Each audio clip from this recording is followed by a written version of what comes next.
Good morning, CrossFit Manitowoc. It's Coach Matt coming to you from CrossFit Manitowoc Homestead, where I can see my breath because Mother Nature can't make up her mind. So the first couple days of this week are going to be yucky, and we're going to be staying inside, so I won't make you run in this nasty weather unless you want to. Today you're going to need your jump rope and a heavy object. And I could also recommend a lighter object for the windmills. So jump rope, a minute, or you can do line hops if you want to get started. And then I want you to do some sumo squats with an alternating reach overhead. So take a little wider than normal stance. I want you to squat all the way down, and then we're gonna plant one hand on the ground and twist the other overhead, and then switch. Right? And this is our sumo squat with the alternating reach overhead. That's great for opening up your T-spine as well as your hips and your ankles. And then 8 reps on each side of the drinking bird. Remember on the drinking bird that both legs should remain bent the whole time. So don't lock those knees out like that. Keep those knees a little bit soft and feel that stretch mostly in the front hamstring as you pivot your hips, right? So make sure we're pulling the chest away from the ground. The back is nice and tight, good posture. Feeling that good dynamic stretch in the front hamstring. So now we're gonna get into the deadlift strength portion. And again, for this week, we're trading volume for weight. So if you don't have a heavy weight, like I'll be demoing this with a 44-pound kettlebell today, which is totally fine.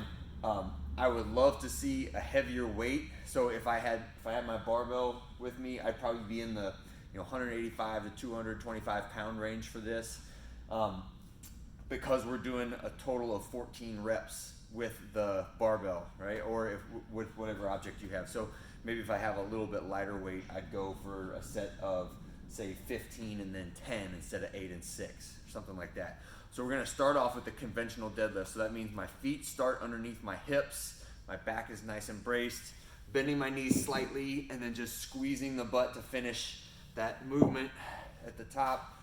As always, I am guarding my back position the whole time. I should feel the stretch and the pull and the burn mostly in the hamstrings and the hips.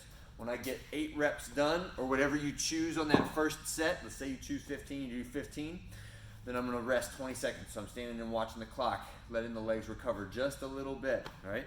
Next, I'm gonna take a sumo stance. So this is a really wide stance, wider than your squat width stance, and now I'm doing the same movement, right? Again, deadlift, knees slightly bent, hinging at the hips, and you'll feel this a little bit more on the inner thigh and the adductor muscles of the hips. But you're also still gonna feel that pull in the hamstrings and the glutes when you do it. Still squeeze the butt to finish that lockout position. On the sumo deadlift, it is a lot easier to neglect that lockout and just kind of stand tall, but I want you to exaggerate the butt squeeze, right? Make sure that your hips finish through on that movement. And then the last one is our kettlebell or dumbbell windmill. So for this one, since we don't have any light dumbbells or kettlebells here at Homestead, but we do have plates, right? So I just have a 10-pound plate. The way we'll do this, the windmill, is start with that arm all the way overhead locked out.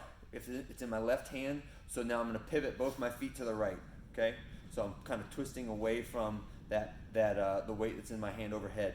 Then with the other hand, palm open, I'm gonna slap the inside of my thigh right there. That hand needs to stay in contact with that leg the entire way. And now I'm just gonna pivot my hips. So I initiate with punch of the hips back, knees are both slightly bent, and I'm sliding the hand down until it gets to the inside of my shoe, and then squeezing back up, right? And locking the hips out of the top. All right, this is another one where the mid-range of the motion is not where we are gonna feel it. We'll feel it at the top when we lock it out, and we'll feel it at the bottom when you get to that full stretch. And right here, I'm mostly in that front leg hamstring, or the off leg hamstring is where I'm gonna feel that. I don't feel it in my back, and that's an important thing. That there's a couple different ways that you can create the motion downward. One of them is like bending your spine and not your hips. If you feel this in your back or in the oblique muscle and that underneath that arm that's holding the weight, that's not where you're supposed to feel it, right? And what that means is that your hips are not pivoting, your spine is pivoting, and that's not what we want, right? So think about the brace neutral spine has to remain intact. What's moving is my hips, right?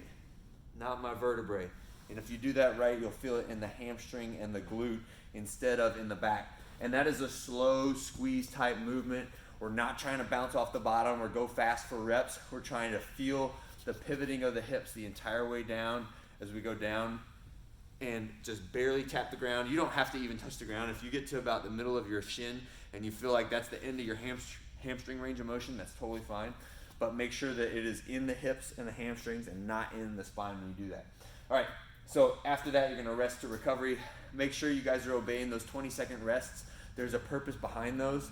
You should be relatively fatigued at the end of the work, right? So if you do the eight heavy deadlifts, you should need more than 20 seconds to really recover for another full intensity set. And that's the point of the exercise, is to put you in back under load before you have fully recovered, as that is one of the triggers to hypertrophy and strength improvement, right? Is not allowing the lactic acid to clear while you go back into the next set, okay? Your cash out today is 7 minutes long, 14 burpees, 14 double unders. There's a couple subs for your double unders if you want to do singles. You could also do line hops. You could do some calories on a bike or a rower. But I just wanted an alternate movement for this couplet with the burpees. And our goal for today is to not rest during the burpees. Okay, so that means all 14 burpees without stopping. Doesn't mean you're sprinting, but it means that you are intentionally putting yourself in an uncomfortable position with those burpees by not stopping while you do them. All right, hope everybody has a fantastic day. I'm going to go warm up in my truck, and I'll see you guys tomorrow.